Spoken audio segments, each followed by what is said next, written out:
Gracias a Bellas Artes por la invitación y por la posibilidad de estar con tantos expertos en materia que han venido de tantos países. Bueno, como ya dijo George, yo me centro bastante en el comercio de la grana y tanto la oferta como la demanda, o sea, la grana cochinilla, sobre todo la de México.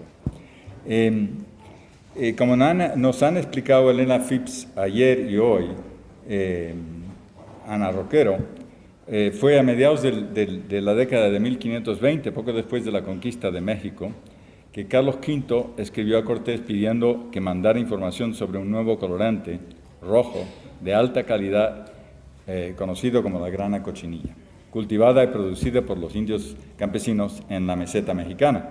Era en toda la parte central, en Tlaxcala, en Puebla, en muchas regiones se encontraba la grana, no solo en Oaxaca.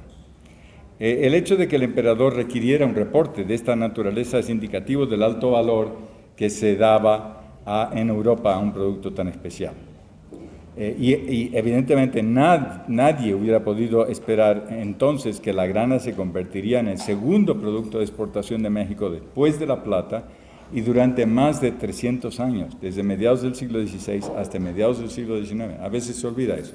O sea, la plata era el gran productor de exportación de México, pero después, el número 2 era la grana cochinilla, durante 300 años. Una pregunta que todavía permanece sin respuesta es la razón de que fuera así. Y por ello, pues, discutimos algunas hipótesis y los demás expertos aquí tienen, obviamente, muchas respuestas y reflexiones sobre ese punto, ¿no? Ahora, yo voy a hablarles un poco del tema de la grana cochinilla en su producción, pero muy brevemente, porque eso lo van a hacer otros de los ponentes, las exportaciones de grana de México y el comercio internacional de la grana cochinilla desde el siglo XVI hasta el siglo XIX. Debe decirse que este tema no está muy estudiado en la historia económica de México, en parte porque no están muy estudiados la historia de los tintes americanos, como parte de la historia de América. Hay expertos como Ana Roquero, pero no son la norma, ella es excepcional en el estudio de esta temática, ¿no? Hay otros productos fundamentales, por ejemplo, el añil, el índigo, que se producía en Centroamérica en mayor cantidad. El palo de Brasil, bueno, el nombre de Brasil viene del palo de Brasil, el pau de Brasil. El palo de Campeche y la grana cochinilla. Son productos tintes desde el siglo XVI que se encuentran, se empiezan a explotar, se mandan a Europa. Y ahí lo que vemos es la importancia de los tintes americanos para la industria textil, o más bien la manufactura, los talleres textiles europeos desde el siglo XVI. Hay una estrecha relación y ese vínculo no está suficientemente estudiado por los historiadores europeos que trabajan en industria textil o manufactura textil y los historiadores americanos muy escasos que trabajan tintes. En términos de historia de la grana cochinilla y otros colorantes provenientes de las Américas, podemos decir que el estudio de la grana ofrece un extraordinario contrapunto a la historia del comercio y de las rutas de la seda, que es más conocida y que tuvo tanta importancia desde el periodo medieval. O sea, hay dos cadenas de comercio de unos productos claves de alto valor, pero poco peso, que se juntan de China y de México en Europa. La mayoría de las sedas eran producidas por miles de campesinos chinos a partir del cultivo de los gusanos de seda en los árboles de las moreras, por lo menos antes del siglo XVI, de manera tan laboriosa como las comunidades de campesinos mexicanos consagrados al cultivo de los insectos de la grana cochinilla en los plantíos de nopal en el México colonial. Aquí vemos comunidades campesinas chinas, comunidades campesinas mexicanas, produciendo dos productos claves que se juntan desde el siglo XVI en Europa. La seda que se transportaba en las caravanas llega a los centros de manufacturas de textiles de lujo de Europa, como Florencia, Milán, León y Burgos. Y estos mismos mercados son los que reciben los tintes americanos, como la grana cochinilla y el añil, entre otros. Es claro que empieza a producirse seda en Europa y esto va a desplazar en parte las sedas chinas, pero esta relación me parece muy interesante.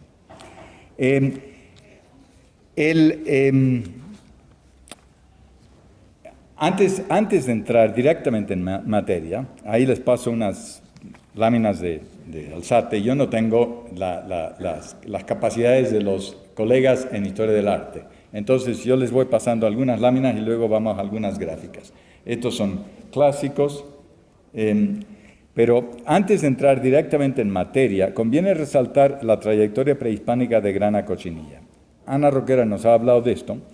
Yo quisiera enfatizar que son siglos y milenios de experimentación y trabajo con la grana por parte de pueblos del centro y sur de las civilizaciones prehispánicas que dan pie a la capacidad de elaboración. En este sentido, esta historia es muy antigua y tiene una importancia similar a la del desarrollo de cultivo de plantas mexicanas tan significativas y globales luego, al igual que la grana que se vuelve un producto global. Plantas como el maíz, el tomate, el aguacate, la vainilla, el chocolate, los chiles, los agaves y nopales.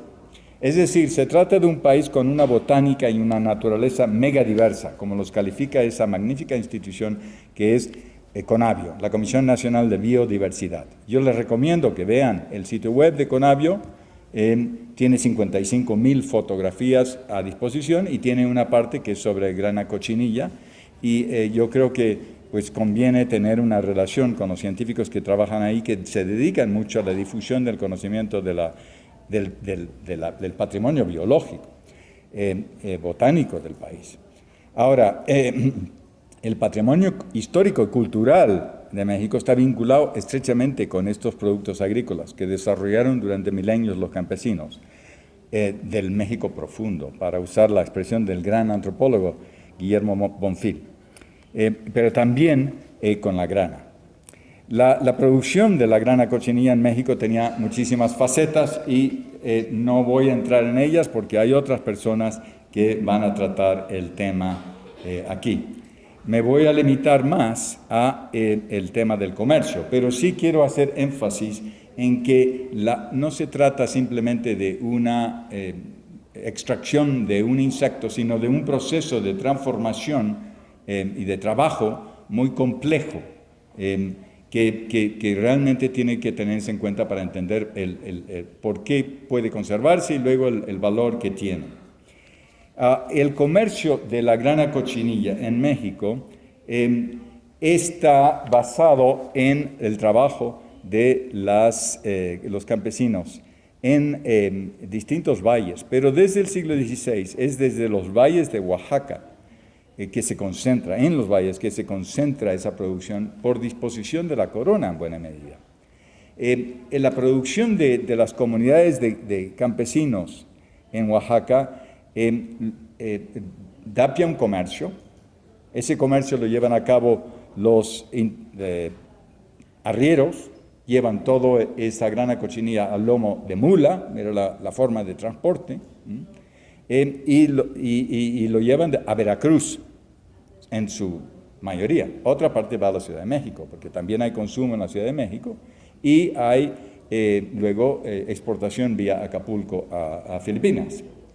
En estas transacciones operaban muchos intermediarios, algunos de los cuales se convirtieron en los comerciantes más ricos y poderosos de la Nueva España, por ejemplo, a fines del siglo colonial.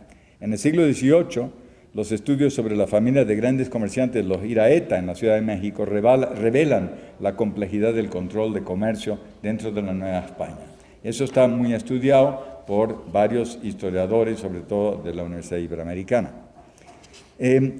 Ahora, para entender, ahí observamos un proceso complejo de comercio que ha sido estudiado por Jeremy Vázquez, Carlos Sánchez Silva y algunos historiadores. O sea, la relación entre alcalde mayor, comunidades indígenas, los comerciantes de Oaxaca, luego los comerciantes de Veracruz y México. Y debemos decir que hay una relación entre economía local, comercio, regulación del comercio, el sistema de repartimientos y la vigilancia general que le daba a la corona a todo este negocio, que era muy complejo. Ahora, si pasamos a el comercio con Europa, podemos ver que desde el siglo XVI la demanda de telas de lujo en tonos carmesí y escarlata fue en aumento desde mediados del XVI en adelante, en los principales centros manufactureros de textiles de lujo de Europa, incluyendo Segovia en España, Suffolk en Inglaterra, Florencia, Milán y Venecia en Italia, Rouen, Malinas y Lyon en Francia y centros en Flandes, o sea, en Holanda y Flandes. Ya Elena Roquero nos ha explicado cómo se puede estudiar ese comercio a partir de la correspondencia de comerciantes banqueros, como Felipe Ruiz Martín, es el historiador que ha trabajado la correspondencia de Simón Ruiz, ¿no?, que estaba en Medina en el Campo, pero él operaba con comerciantes en toda Europa.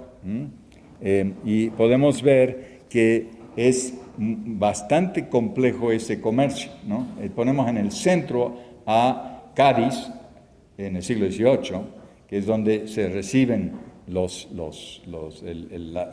grana, se intercambia por productos que se mandan en Europa, sobre todo de América, que son textiles. Y luego hay comerciantes banqueros en Cádiz que son los que redistribuyen el producto. Algunos manejados en el siglo XVI por comerciantes en otras partes de la península.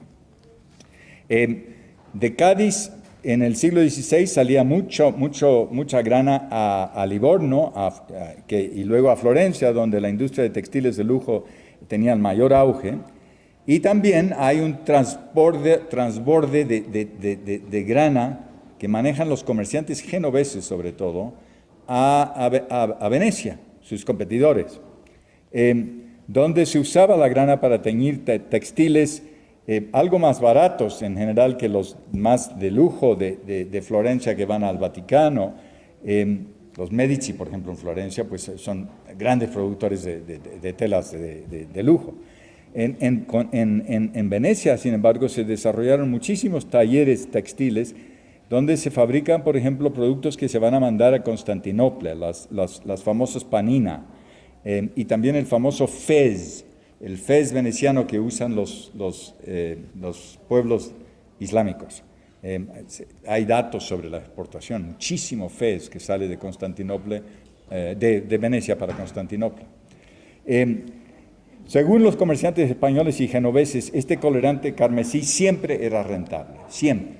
La grana era extraordinariamente rentable. Y su precio se cuadruplicó después del siglo XVI y mediados del siglo XVII, aun cuando el volumen de comercio aumentaba rápidamente. Tenemos pocos testimonios en esa época de información estadística. Louisa Hoberman ha hecho algunos estudios y hay algunos otros trabajos, pero series largas son difíciles de encontrar. Louisa Hoberman demostró, por ejemplo, que 25 libras de grana cochinilla costaban 60 veces más que el equivalente en peso de azúcar. O sea, les da la pauta de que la grana es un producto, después de la plata y el oro, los diamantes, es de los más valiosos que hay en el mercado europeo. Ahora, eso hacía que había gran interés en la especulación, que fue característica del comercio internacional, así como por los intentos por monopolizarlo. De nuevo, nos remitimos a Ruiz Martín, que usando la correspondencia de Simón Ruiz, el comerciante, y su relación con los comerciantes italianos, demuestra que se llevaba a cabo una gran especulación. La operación especulativa más espectacular con la grana cochinilla fue la que se llevó a cabo en 1585. Una familia florentina de comerciantes banqueros conocidos como los Caponi quienes en alianza con los poderosos comerciantes Maluenda de Burgos, España, trataron de acaparar la remesa completa de la grana cochinilla que había llegado de México a Sevilla. Para esto necesitaron tratar de monopolizar la llegada de la grana a todos los puertos, como vemos aquí. Esto es muy complicado. Solo los grandes comerciantes banqueros podían hacer ese tipo de intento, de monopolizar todo. Esto continúa después, durante mucho tiempo. Es más sorprendente que 2 siglos después, en 1788, Hope y compañía de Ámsterdam y Baring Brothers de Londres, 2 casas de comerciantes banqueros que son de los más importantes de la época moderna, trabajaron duro para lograr también un control especulativo, comprando toda la grana cochinilla que había llegado a Cádiz y luego comprando en distintos puertos, hasta San Petersburgo. Les falló en algunas partes, no lograron el monopolio. Y como la grana se conserva, el tema es que había la posibilidad de que otros vendedores entraran en el momento que subía el precio y comprasen y bajaba ese precio monopólico que querían alcanzar Hope y Baring, que perdieron dinero con la operación. Insisto, para los siglos XVI y XVII tenemos poca información estadística, pero para el periodo posterior ya tenemos más información, sobre todo el siglo XVIII. Ahora estamos viendo las exportaciones de cochinilla de México de 1760 a 1778, de Cádiz a Veracruz. Quizás hay grana que sale a otros puntos, pero por contrabando. Pero aquí son datos que nos indican que desde 1750 a 1780 hay ven la línea en el medio, demuestra que está bastante parejo. Son unos 10,000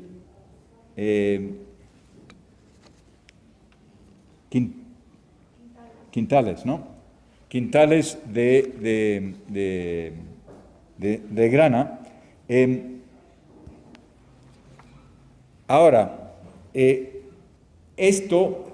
la producción registrada de grana en Oaxaca, después de 1780, que es donde están los picos al principio, disminuye. Y tenemos después una caída de la producción de grana cochinilla, una caída muy notoria. Los historiadores atribuyen esta caída a las plagas y la crisis demográfica de 1784-85, periodo durante el cual murieron más de 300,000 personas en Nueva España, que se cree afectó profundamente a las comunidades campesinas de Oaxaca. También se atribuye a los efectos de la reforma fiscal y administrativa borbónicas, la eliminación del repartimiento, que provocaron un relativo decadencia del comercio en el tinte. Si miramos aquí otra gráfica, esta nos habla del valor, no de la cantidad. Observan, tenemos el periodo fines del 18 hasta 1780, alta producción, alto valor, luego baja, y luego, ¿qué pasa? Sube por las guerras napoleónicas. Como hay tanta dificultad en recibir la grana, sube el precio. O sea, hay una alta demanda en Europa, sigue siendo ahí fuerte la demanda y sube el precio, ¿no? Esto causa entonces unas posibilidades de ganancias importantes.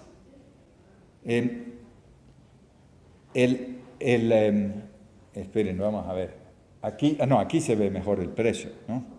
Perdón, donde estábamos aquí era producción, aquí está precio. Me confundí, ¿eh? Aquí está el precio alto, fines del 18, guerras napoleónicas alto, y luego baja en el siglo XIX, va bajando. Un producto que durante 300 siglos siempre mantuvo un precio alto. Sin embargo, empieza a tener fluctuaciones muy fuertes. En este periodo observamos que suben los precios. ¿Cómo afectó a las comunidades indígenas en Oaxaca el precio? Pues evidentemente les afecta mucho y baja la producción desde 1780. Pero observamos que después de la independencia, pese a que el precio de la grana seguía cayendo, la producción aumenta. ¿Y esto qué quiere decir? Bueno, terminado el periodo español e iniciado la independencia, los campesinos de Oaxaca necesitan mantener su producción, pese a que el precio baja. Entonces lo que hacen es intensifican las labores de manera extraordinaria, ¿no? Y aumentan la producción, lo cual nos dice dos cosas. Uno, capacidad de adaptación nos sugiere que quizás el nivel de ganancias en la época independiente por parte de las comunidades indígenas era un poco mayor, porque los comerciantes monopolistas de fines del 18 tienen menos peso. Y segundo, que la demanda en Europa sigue siendo fuerte. Es decir, ellos producen más a un precio más bajo. Finalmente toca mencionar la última fase del comercio internacional de la grana y su decadencia. Se sabe que la corona española había tenido un éxito rotundo al mantener un monopolio casi absoluto durante 3 siglos en el control de este comercio, pero después pues pierde ese control y Oaxaca ya deja de ser la única zona productora. Se empieza a cultivar en gran cantidad en Guatemala a partir de los años 20 y Guatemala se convierte en un gran competidor de Oaxaca como exportador de grana. Algo más tarde, en los 30s, 40s, la grana empieza a cultivarse ya en escala considerable en Canarias, más allá de Guadalupe y Argelia que se mencionó. En los primeros decenios después de la independencia, Guatemala era el mayor rival de México, pero después desciende a mediados del siglo y Canarias lo reemplaza, ¿no? Y empieza a ser el gran productor internacional hasta 1870, ¿no? En cualquier caso, lo que sí se observa es que entre 1830 y 70 hay un aumento de la producción de cochinilla a nivel mundial, y un mayor consumo de la grana en esa época, que normalmente se dice que, bueno, es una época de decadencia, pero no es así, ¿no? Eso habría que estudiarlo. Yo no he visto trabajos que explican el aumento de la demanda y quiénes lo consumían, digamos, qué centros textiles, para qué productos, etcétera, etcétera. Después de 1870 observamos evidentemente la decadencia con la introducción de las anilinas, ¿no? Especialmente por desarrollo de tintes en Alemania, Francia e Inglaterra. Y progresivamente los tintes naturales, no solo la grana, sino el añil y los otros productos de América, de tinturas, fueron sustituidos por tintes sintéticos, hasta que pasan a ser más bien un producto algo marginal dentro del conjunto del mercado internacional de tintes. Este último capítulo de la historia de los 300 años del comercio de la grana es un tema que requiere mayor investigación, pero es esencial para entender la manera como la segunda revolución industrial llevaría a la decadencia de ese antiguo comercio de tintes y de diversas industrias o manufacturas antiguas de textiles de lujo que habían sido tan importantes en las economías del mundo atlántico durante siglos. Bueno, muchas gracias.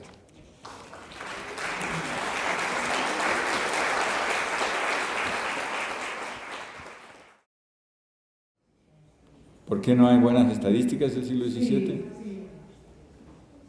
Bueno, tenemos la gran fortuna desde 1750 en adelante de tener un registro en Oaxaca, que esa es la información realmente buena para un siglo, extraordinariamente detallada. Pero no hay otro lugar donde encontramos esas series. Eso es para Oaxaca. ¿Por qué en Oaxaca se hizo ese registro? Pues fue una medida burocrática que se siguió después de la independencia. Funcionarios que tomaban nota muy cuidadosamente.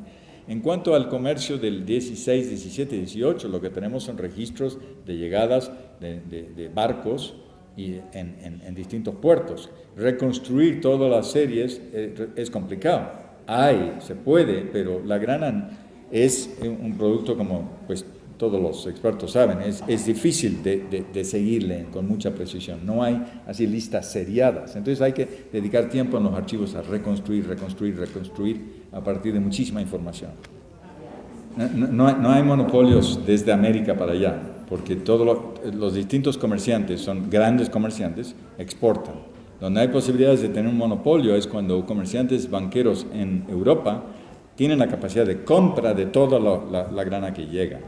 Pero la exportación va por cuenta de decenas, si no centenares de comerciantes y llega a las casas de decenas de comerciantes en Cádiz, por ejemplo, y entonces no está monopolizado, aunque está oligopolizado, son pocas casas las principales, ¿no? Mira, los estudios sobre los Iraeta, por ejemplo, sugieren que se especializan ellos en grana, y ellos eran mexicanos. El palo por ejemplo, el añil sale más bien de El Salvador, y va a Guatemala y lo manejan otro circuito de comerciantes, como los Aycinena a fines del siglo XVIII, ¿no? Ellos se especializan en añil y exportación de añil. Entonces yo creo que hay especializaciones por casas comerciales, pero no está muy trabajado eso.